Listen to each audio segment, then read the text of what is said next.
En este proceso de formulación del proyecto, basados en las lecturas, en lo que estamos haciendo, hay un ítem en el taller número 2 que dice fundamentación.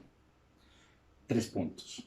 Algunos me han preguntado por qué ese ítem no está en una estructura, como decir, una matriz como los anteriores. Entonces, por eso estamos acá y vamos a explicar en qué consiste la fundamentación. Primero, para llegar a la fundamentación es muy importante que tengamos absolutamente claro y definido el problema, los objetivos y el desarrollo de la alternativa. Tenemos que tener claro eso e incluso es muy importante tener como ya una claridad sobre los componentes. Esta fundamentación es clave para el resto del proyecto, para el desarrollo del proyecto, incluso para determinar procesos tan importantes como la metodología, el enfoque y las herramientas metodológicas que va a marcar la ruta de trabajo o la ruta de desarrollo de la investigación o de la intervención que ustedes están planteando en el proyecto. Entonces, fundamentación del proyecto cultural o educativo o artístico.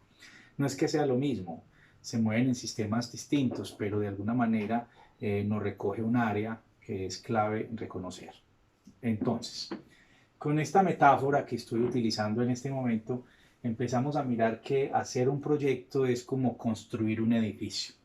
Uno quisiera ver la casa terminada, completamente estructurada, con su mampostería, sus ventanas, sus acabados, e incluso dotada. El proyecto sería, como digamos en esta analogía, sería esta casa. Y para tener una casa es fundamental identificar los cimientos de la casa, las fundaciones, sobre qué está fundamentada esa casa. Cuando un proyecto no tiene unos fundamentos claros, es como si una casa no tuviera esos cimientos. Si un edificio carece de cimientos, que es donde va pegada toda la estructura del edificio, es absolutamente un proyecto que puede estar fallando en muchas cuestiones. Fijémonos en este ejemplo. Hablamos y determinamos componente 1, componente 2, componente 3. Los componentes son como las distintas fases. Construir y desarrollar un proyecto es como construir un edificio. Se basa en componentes o en etapas y un nivel va ayudando a que el otro vaya superándose y se vaya mejorando cada cosa. Dentro de los fundamentos para este caso, en esta reunión, los fundamentos básicos que tenemos en los tipos de proyectos nuestros, estamos hablando de unos fundamentos o una fundamentación teórica, conceptual o referencial y también una fundamentación institucional. Entonces vamos a ver un poco de qué se trata, vamos a recorrer un poco todo este proceso. El cuerpo teórico de un proyecto es muy importante, especialmente de los proyectos de investigación. Un cuerpo teórico, cuando se pregunta, uno puede tardar mucho rato, es decir, uno puede tardar 3 meses, 6 meses, un año, e incluso el cuerpo teórico se va construyendo en la medida que va surgiendo más información, van surgiendo nuevas lecturas, nuevos documentos, nuevas fuentes de información. Ese cuerpo teórico tiene muchos nombres e incluso en muchas ocasiones podemos encontrar complejidades y contradicciones en estas definiciones. Yo les voy a proponer una, ¿cierto? Primero, el cuerpo teórico también se confunde mucho el marco teórico y el estado del arte. Son dos cosas similares, pero aquí no estoy mencionando el estado del arte, teniendo en cuenta que un estado del arte en síntesis es como, por decir, identificar o establecer el nivel de investigación y conocimiento que tiene un tema. Eso es un estado del arte. Y si estamos hablando de una investigación documental, es ser capaz de identificar el grupo, el universo de investigaciones, temas y conocimientos alrededor del tema de mi interés y yo saber dónde va esa investigación para yo poder determinar hacia dónde sigo. El estado del arte por eso está muy relacionado con el marco teórico. Pero entonces empecemos a mirar. No los estoy invitando a que peleen con los formatos. Hay formatos que te ponen marco teórico 2 puntos y te están pidiendo algunas cosas. Vamos aquí a continuación a reflexionar sobre algunos conceptos que son recurrentes al momento de generar una fundamentación de un cuerpo teórico de un proyecto. Entonces, En ese orden de ideas vamos a hablar de 4 elementos fundamentales que hay que tener en cuenta y vamos a conversar un poco cómo se hacen, qué los une, qué los diferencia. Uno es el tesauro, ¿cierto? Los referentes conceptuales, el marco referencial y el marco teórico. No todos los proyectos requieren todo. Muchas veces, pues un proyecto de tesis de maestría o un proyecto de investigación efectivamente recorrerá en profundidad todos estos conceptos. Pero efectivamente un proyecto de intervención cultural no necesariamente requiere cuerpos teóricos muy grandes. Los proyectos de intervención requieren básicamente unas herramientas conceptuales para que el evaluador del proyecto, el interventor, el mismo equipo de trabajo, incluso el mismo proponente, sea capaz de comunicar a qué se refiere con los temas, con los conceptos que está desarrollando. Un proyecto que no tenga un desarrollo teórico y conceptual es muy difícil de evaluar, es muy difícil porque los conceptos en el mundo tan polisémico de los conceptos del campo cultural y educativo tienen que entrar en una delimitación de autores y referentes documentales que nos permiten dialogar y comprender los enfoques y lo que quiere decir el proponente. Entonces, miremos un poco. Entonces, ¿qué es el tesauro? En algunos proyectos se encuentra uno con mucha facilidad que los estudiantes ubican las definiciones como un primer nivel en el desarrollo del asunto conceptual, empiezan a desarrollar, digamos, haciendo consultas enciclopédicas. ¿Qué quiere decir una consulta enciclopédica? Pues que buscan en Wikipedia o en el diccionario de la Real Academia o incluso en monografías.com es un poquitico más avanzado, o el Rincón del Vago, entre comillas, pero realmente esta información no siempre tiene una gran profundidad. Sin embargo, en un proyecto cultural o un proyecto de intervención cultural, siempre es muy importante tener ese tesauro entendido como el glosario, las definiciones o el vocabulario. Es el primer paso y el primer elemento para poder establecer un nivel de comunicación con esta herramienta que llamamos proyecto. Entonces, un tesauro o un tesoro es una lista de palabras o términos controlados empleados para representar los conceptos en un proyecto. Entonces, es clave comenzar como el primer paso, es decir, vamos a definir, y le repito, no definir específicamente desde diccionarios o la Wikipedia. Es muy triste cuando en el nivel universitario, por ejemplo, empezamos a mirar las referencias al contenedor y no al contenido, y eso vuelve el proyecto pues de un nivel muy, muy bajo. Vamos a ver entonces a qué se refiere el primer concepto de estos marcos, el marco referencial. Efectivamente, tenemos unas categorías que hemos hablado y las hemos identificado en cada reunión y que utilizamos la metodología de identificar esas unidades de análisis y esas variables para identificar ese sistema categorial de nuestro proyecto, los sujetos, los objetos, los fenómenos y las características que representan nuestro problema, nuestro objetivo, nuestro título y básicamente los temas que estamos trabajando en el proyecto. Tienen que estar muy bien desarrollados. En primera instancia, tenemos que comprender, cuando sabemos el significado de estos conceptos, llevarlos a un contexto, contextualizar estos conceptos, llevarlos al terreno contextual nos da un referente, un marco referencial. Vamos a leer entonces. El marco referencial de la investigación o del proyecto de intervención se realiza que debe tomar en cuenta el conocimiento previamente construido, pues forma parte de una estructura teórica ya existente. La observación, descripción y explicación de la realidad que se investiga deben ubicarse en la perspectiva de los lineamientos teóricos. Entonces, cuando tú haces una observación de un fenómeno o de un proceso, tienes que partir siempre de esos conceptos teóricos que te investigaste anteriormente. En ese orden de ideas, esos marcos referenciales también se pueden construir y se pueden constituir en lo que llamamos marcos contextuales. Una explicación del contexto y una explicación de los conceptos y categorías involucrados en el proyecto que van a desarrollarse a lo largo del proceso. Hablemos también de lo que son los referentes conceptuales y el sistema categorial. Miren, cuando sabemos las definiciones, cuando hemos conceptualizado estos conceptos o categorías del proyecto, es muy importante establecer ese sistema categorial y definirlo y complejizarlo, es decir, llevarlo a un primero, un segundo, un tercer orden. Ya les he citado y les he invitado a mirar el documento de la profesora Eumelia Galeano, que lo tienen citado en la bibliografía, cómo construir un sistema categorial. Esa es una excelente herramienta para trabajar este tema.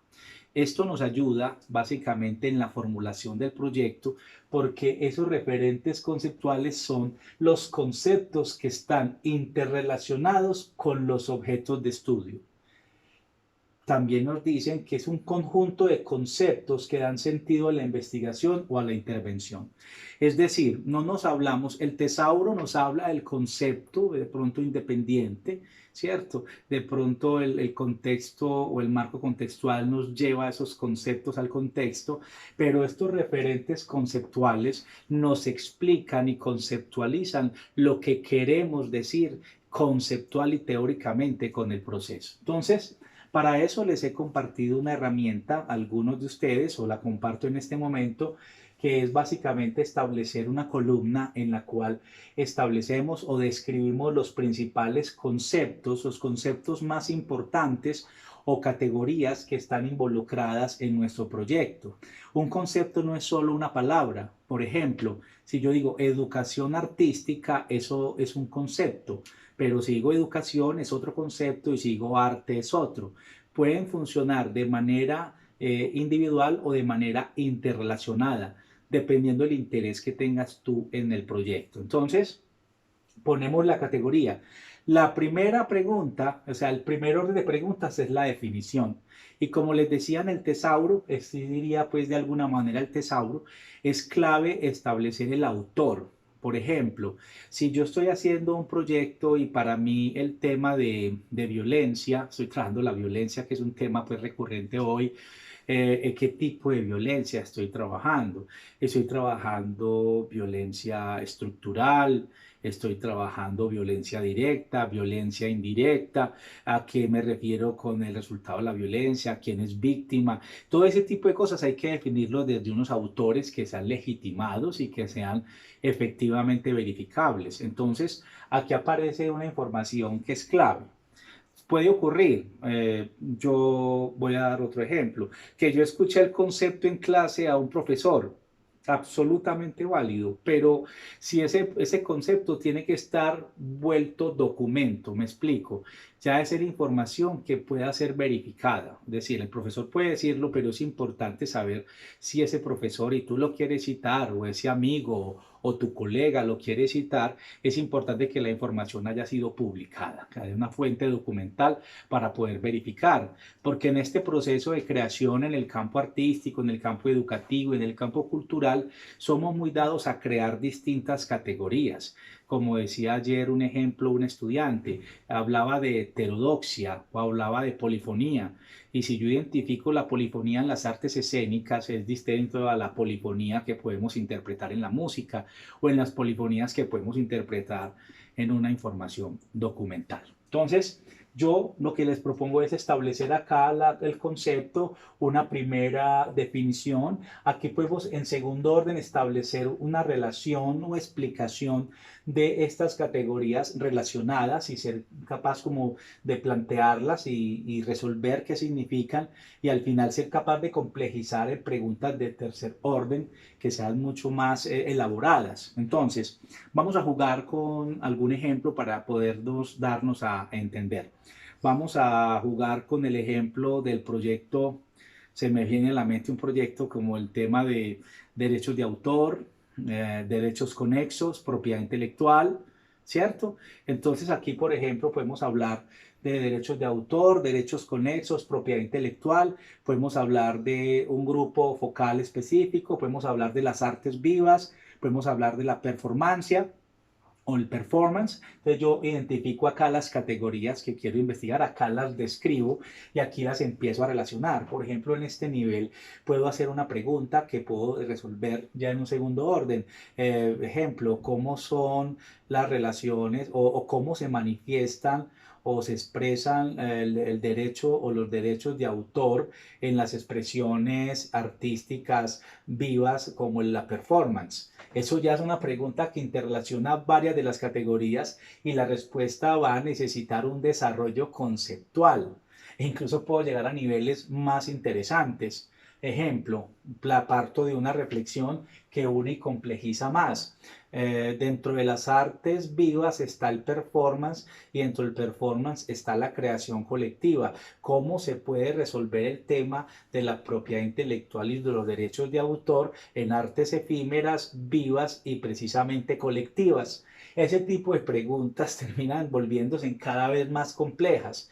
Si tu proyecto solo requiere un glosario o un vocabulario que defina, es de un nivel, pero si el proyecto empieza a complejizar la unión de estas categorías generando nuevos conceptos, nos permite ir construyendo desde un sistema categorial a unos referentes conceptuales hasta llegar a unos marcos teóricos más elaborados.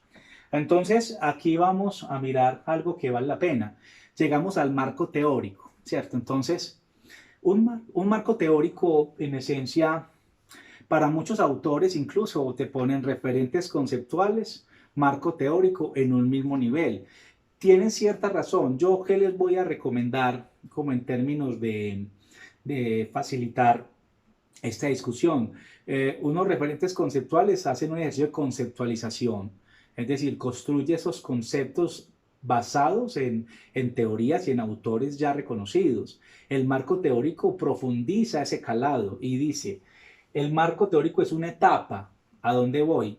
Yo puedo tardar 3 meses, 6 meses, un año, 5 años haciendo un marco teórico, pero como todo proyecto tiene un espacio, tiene una duración, si yo voy a hacer un proyecto de 12 meses, de 9 meses, yo no me puedo tardar 6 meses haciendo el marco teórico. Yo tengo que partir de unos referentes conceptuales o por lo menos de un tesauro que me permita desarrollar el proyecto y volverlo comunicable.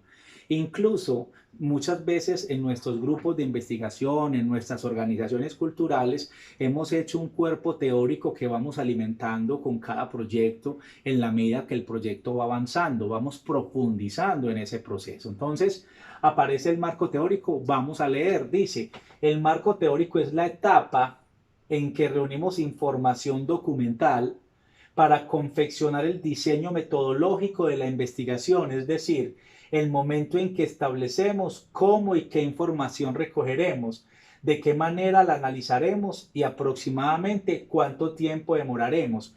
Esta definición es para una investigación de corte documental. Efectivamente, una investigación de corte documental busca fuentes documentales, las sistematiza, las analiza y genera como producto un documento. En ese orden de ideas, esa fuente y esta etapa permite establecer los parámetros que se requieren hasta la duración del proyecto. También entendemos un marco teórico como una información que proporciona el conocimiento profundo de la teoría que le da significado a la investigación. Esa teoría que le da significado a la investigación, esa teoría basada en las categorías que hemos planteado desde el principio, esas preguntas de segundo y tercer orden ya desarrolladas, ese conocimiento nuevo que estamos generando se constituye también en un marco teórico. Parte de las teorías existentes sobre el objeto de estudio, como pueden generarse nuevos conocimientos. Entonces la relación en esta fundamentación es clave. El estado del arte, el tesauro o glosario, los referentes conceptuales, el sistema categorial, el marco teórico. Por lo tanto, me atrevo a proponer una escala. Yo me atrevo a proponer esta escala para sus proyectos. Una escala que va en un nivel de profundidad. Es decir, hay un primer nivel que podemos llamar un tesauro. Es decir, yo he construido como marco conceptual o referente conceptual de este proyecto un tesauro. No tengo los insumos o las herramientas que me permitan llegar a un nivel más alto. Tengo un marco referencial, posteriormente construyo unas referentes conceptuales, un sistema categorial y al final tengo un marco teórico. El marco teórico es un producto de la investigación. Incluso en los niveles de maestría encontramos que muchas veces el problema más grande de los estudiantes es llegar a construir un cuerpo teórico, un marco teórico coherente, pertinente con su proyecto, porque muchas veces hoy con el mar de la información que tenemos terminamos despistándonos un poco. Por eso es importante establecer desde el principio, desde la formulación de la pregunta hasta llegar al campo teórico. Todo esto está íntimamente relacionado. Miremos también entonces otro pilar fundamental en este proceso de fundamentación del proyecto. Todos los proyectos deben tener una fundamentación teórica, un cuerpo teórico. El cuerpo teórico también te legitima como proponente, como investigador, como gestor de ese proyecto. Es decir, el marco teórico te permite desarrollar y profundizar. Una de las características del sector cultural es que nuestros marcos teóricos son un poquito pobres. ¿Por qué razón? Porque somos un sector que viene de la práctica, somos muy pragmáticos, la teorización a veces nos da pereza y la consideramos carreta. Lo que les he querido decir hasta este momento es que esa fundamentación conceptual teórica es clave para darle profundidad al trabajo, para darle asiento y para darle un lugar y volver esa gestión del conocimiento, volverla producto. Miremos acá entonces otro pilar, el pilar del marco institucional o la fundamentación institucional de los proyectos. Todo proyecto hace parte de un programa y esos programas hacen parte a su vez de componentes o de planes. Aparece entonces esa relación que hemos mencionado siempre, que es una relación que marca la trazabilidad, concepto que hemos visto en algunos de los videos. Es decir, el número de tareas constituye una actividad, el número de actividades constituye un componente o una etapa, el número de componentes constituye un proyecto, el número de proyectos un programa y así sucesivamente.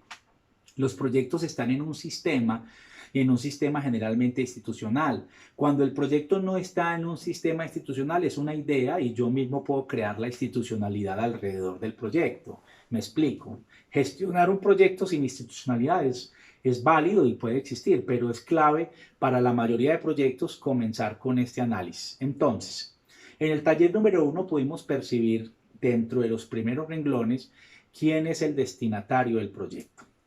Recuerden que el destinatario es a quien yo le presento el proyecto, que yo como proponente le presento el proyecto y tengo un objetivo mayor con él. Ejemplo, quiero que me dé su patrocinio, quiero que me dé, digamos, administre el proyecto, lo valide o simplemente lo compre. Pues es decir, el destinatario es fundamental para construir este fundamento que es el marco institucional. Para ello hemos hablado y he dividido básicamente en estos 4 conjuntos que voy a explicar a continuación. El marco normativo, es decir, ahí vamos a ver marcos legales en general, el marco estratégico, el marco institucional desde la perspectiva teleológica de valores y de principios de las organizaciones y de las empresas y las instituciones, y hay otros marcos y referentes que son variables según el tipo de proyecto. Entonces, vamos a comenzar. Marco normativo. Es decir, en el marco normativo hay que empezar a entender qué son las normas. Nosotros hacemos parte de una tradición absolutamente leguleya.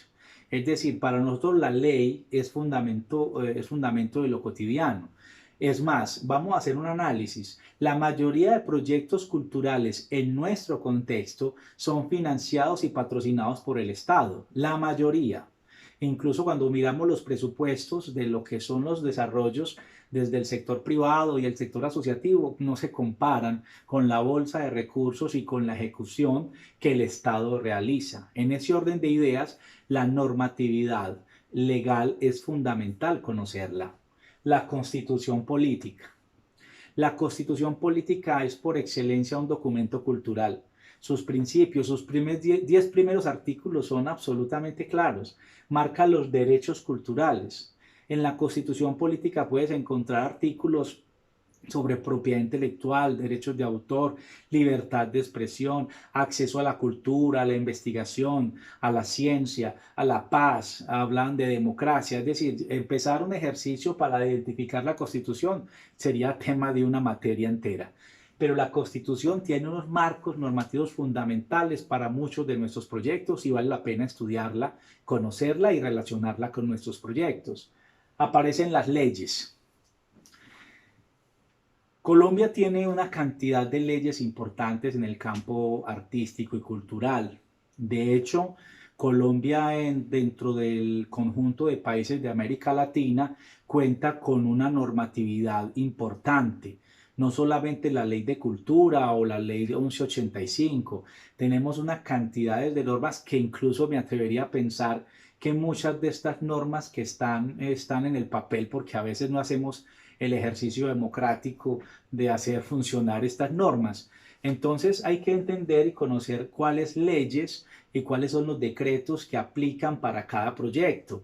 No sé, pues cada proyecto depende, hay unas estructuras, incluso hay unas normas esencialmente artísticas y culturales, y hay unas normas que son complementarias. Ejemplo, un proyecto cultural puede tener nexos muy cercanos con el sector educativo, con el sector ambiental, con el sector social, con infancia, adolescencia. Entonces es muy normal establecer vínculos entre estímulos, creatividad, juventud, tiempo libre. Esas relaciones también se dan en el campo de lo normológico, lo normativo, y es importante conocer la norma. En un país donde casi siempre los proyectos están financiados por el Estado, hay unas preguntas que son absolutamente estratégicas. ¿Qué dice el proyecto? ¿Cuáles son los productos que va a entregar? ¿Cuánto vale y dónde está en la ley? Porque ustedes saben que si no está identificado el asunto de la ley, puede cometerse fácilmente peculado por apropiación indebida o se puede hacer concierto para delinquir. Y son algunos casos pues conocidos por ustedes que ha ocurrido esto. Aparecen las políticas, es decir, las políticas. Colombia tiene un compendio de políticas culturales muy amplio. Cada sector tiene sus políticas. Las políticas pueden estar asentadas en leyes y en decretos o pueden estar asentadas con documentos COMPES. Hay documentos COMPES. Ejemplo, en el campo de la música tenemos documento COMPES y tenemos el Plan Nacional de Música para la Convivencia. La política nacional en el campo musical es el Plan Nacional de Música para la Convivencia con documento COMPES. Lo menciono porque Colombia no tiene ley de música, sin embargo tiene una política musical muy fuerte, incluso reconocida en el mundo entero. Mientras que hay otros sectores que tienen leyes, pero que no son tan fuertes. Ejemplo, la ley 1170. La ley 1170 del 2007 es la ley del teatro. Sí, incluso tienen un plan, hay un plan nacional de teatro que era hasta el 2015, pero realmente cuando vamos a ver la operatividad y el mandato de la política no se ejecuta por otros factores que después hablamos. Al final es importante entender cómo aparecen unas políticas sectoriales, subsectoriales, que pueden apoyar el fundamento de nuestros proyectos. En el campo ya del territorio vamos a encontrar en este marco normativo, las asambleas departamentales, en los departamentos, hay una normatividad que se conoce como ordenanzas. ¿Cuáles son las ordenanzas relacionadas en el territorio? Y en los municipios aparecen los acuerdos. Entonces, en esa estructura hay acuerdos, ordenanzas, políticas, decretos, leyes, constitución, e incluso no quise poner en este momento un apartado que es fundamental, que tiene que ver con la normatividad internacional. No la pongo por una razón. La normatividad internacional a cargo de entidades internacionales como la UNESCO no es coercitiva, es decir, no es de obligatorio cumplimiento en el territorio nacional. Marca lineamientos, marca posibilidades, pero efectivamente no es la norma a veces a citar, a menos que esté en un marco referencial. Para ello los invito a que visiten las páginas de la UNESCO, miren pactos, actas, normas y veremos en el curso o más adelante podemos hablar aparte de esto. Como pueden ver, cada ítem que hemos mencionado en esta formulación de proyectos recoge mucho de los conocimientos que hemos hecho en otras asignaturas y en otros procesos o en su propia experiencia. Entonces, a esto hemos denominado el marco normativo. Pero les hago una sugerencia en este momento que es muy importante y es de un libre acceso. Este es un libro, se llama Compendio de Políticas Culturales. Voy a mirar acá en mi biblioteca a ver si lo tengo.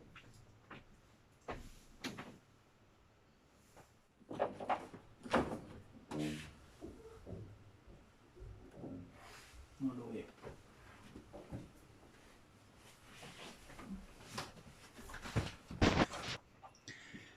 Este libro se puede consultar en PDF.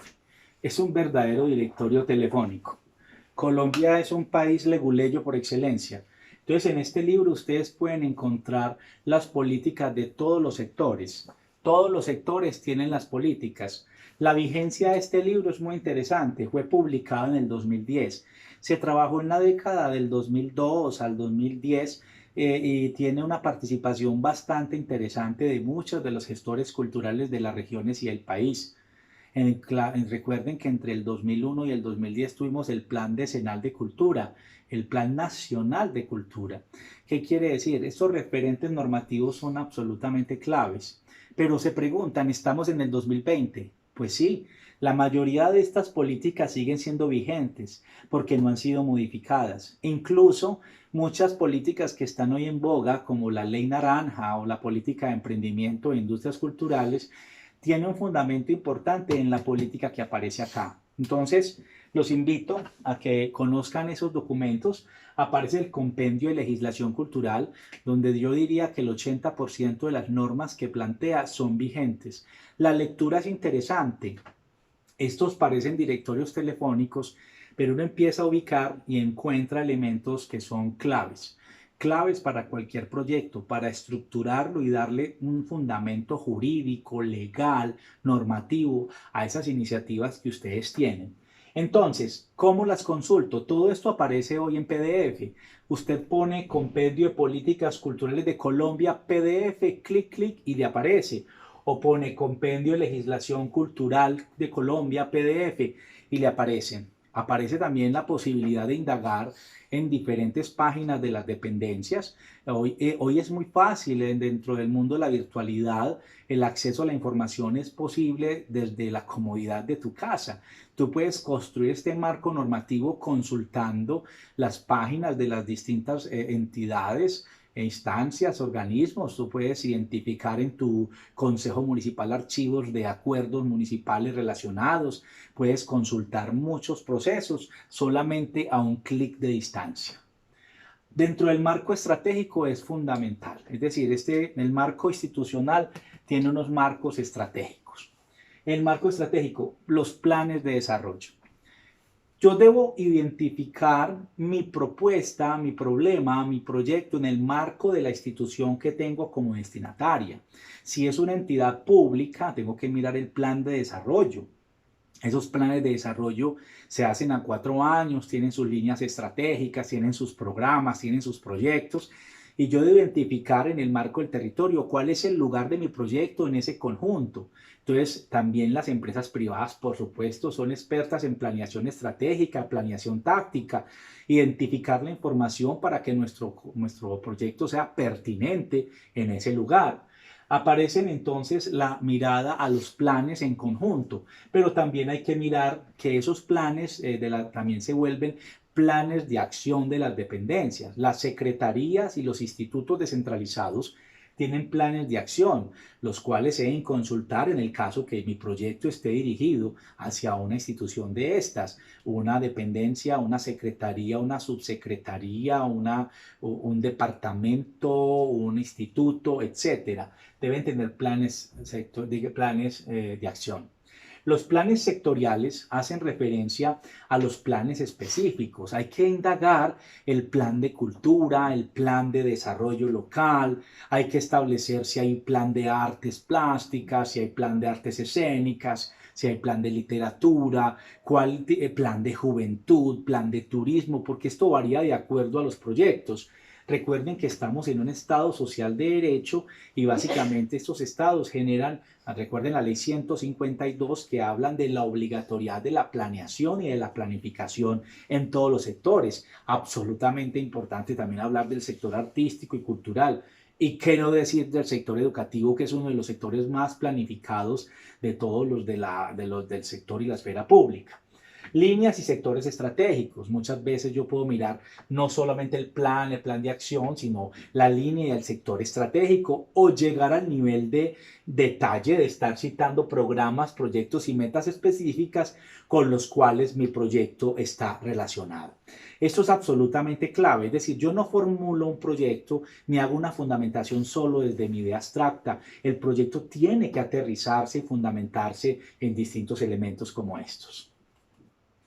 El marco institucional, dentro de las instituciones, ¿qué se entiende por marco institucional? Una presentación de la institución donde yo estoy realizando o quiero ejecutar o quiero organizar mi proyecto, o hacer una revisión de todo ese componente teleológico que es absolutamente estructurante de cualquier organización.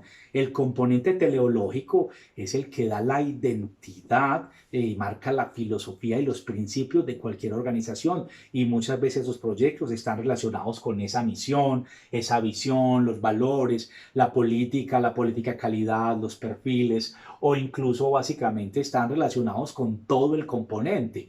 Es importantísimo relacionarlo y mirar el lugar de tu proyecto ahí. O básicamente hay otra serie de marcos en el marco de las instituciones que en ocasiones son fundamentales para la ejecución y el planeación del proyecto. Entonces miremos lo que es un proyecto pedagógico, tiene marcos pedagógicos, mira los enfoques pedagógicos, modelos pedagógicos, las didácticas, esas herramientas que relacionan el proyecto con la institución destinataria. Incluso marcos axiológicos, ese marco de valores fundamental, marcos epistemológicos, y aquí podemos hablar de todos los marcos, límites, enfoques, detalles que van a estructurar ese proyecto. Hay que tener en cuenta entonces varios aspectos. El primer aspecto es que no todos los proyectos requieren de los marcos institucionales. Eso depende básicamente del estudio y la valoración que usted haga al destinatario. ¿Y qué tan importante es para ese destinatario lo que usted le está diciendo? Efectivamente, ninguna organización planea, digamos, en lo incierto. Siempre tiene una planeación organizada, unos planes de ejecución que van a buscar unos horizontes institucionales. Cualquier proyecto que llegue a ellos, sea interno o externo, tiene que dialogar con esos principios institucionales. Hay algo que es importante aclarar en este momento: las convocatorias de estímulos no necesitan marcos normativos o legales, pues ya están desarrollados en la convocatoria. Cuando usted ve una licitación, una convocatoria, va a ver que los marcos normativos en algunas ocasiones ya está desarrollado, especialmente lo que tiene que ver con aportes, estímulos, elementos que tienen que ver con entidades sin ánimo de lucro. Muchas veces las entidades patrocinadoras hacen el marco jurídico y lo ponen a circular como una herramienta de comunicación, y no tenemos que hacerlo. Si ya está uno en un proyecto, no marca y entrega solo la información que el formato le está pidiendo. Miren ustedes, se debe citar la fuente. Usted en el marco institucional debe citar claramente la fuente: norma, plan, política, meta, etcétera. Usted debe citar la fuente, decir de dónde es y claramente explicar la relación con el problema o con los resultados del proyecto. Es decir, yo no hago un marco legal, por ejemplo, diciendo, cito el artículo 46, 38, 23 y 156 de la Constitución Política. En nuestro caso es importante alfabetizar, relacionar, describir qué relación tienen esos artículos, esos elementos de información con nuestro proyecto. Entonces hay que describirlo. Aparece también algo que es importante. De acuerdo al tipo de proyecto y al sector, depende la extensión de la fundamentación. Eso es algo absolutamente claro. La extensión. Estamos en un curso de formulación de proyectos. Esto que acabamos de ver puede ser una cosa muy extensa. ¿Qué sugerencia les doy? Pues un proyecto formulado puede tener muchísima extensión. Aquí doy un ejemplo: un proyecto de maestría o doctorado ya formulado, no el anteproyecto, sino el proyecto, puede ser muy extenso. Sin embargo, un proyecto de intervención muchas veces es negativo que sea muy ladrilludo. De hecho, miraremos más adelante lo que es el marco lógico, que nos invita a descargar el proyecto en una matriz, en una página, pero también tenemos que tener el proyecto en una gran capacidad. Entonces, para aquellos proyectos de intervención, que son solo intervención, Yo les recomiendo, si sacamos la fundamentación, que es lo que acabamos de ver del proyecto, sacamos eso, el proyecto debe tener 9, 10 páginas. Y esta fundamentación en un proyecto de intervención, la idea es que no tenga más de 5 páginas, que el proyecto completo tenga básicamente 15 a 16 páginas, es absolutamente normal. Pero hay proyectos ya que tienen incluso estudios de prefactibilidad, que tienen unos marcos y unas estructuras todavía más profundas, que pueden tener 100, 150 páginas. Por eso estoy diciendo acá que todo depende del tipo de proyecto, del destinatario y de las dimensiones que tiene el proyecto. Muchas gracias. Nos vemos en nuestro próximo video.